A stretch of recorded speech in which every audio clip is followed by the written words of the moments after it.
কত মাহফিল হয় বাংলাদেশে, হয় না? কোনো বাধা নাই, ঠিক কিনা?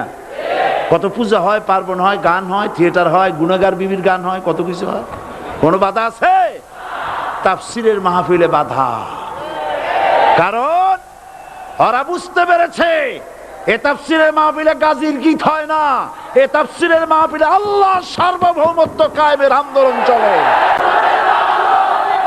এবার দেখুন, এবার কলেমা বোঝেন, কালেমা বুঝুন।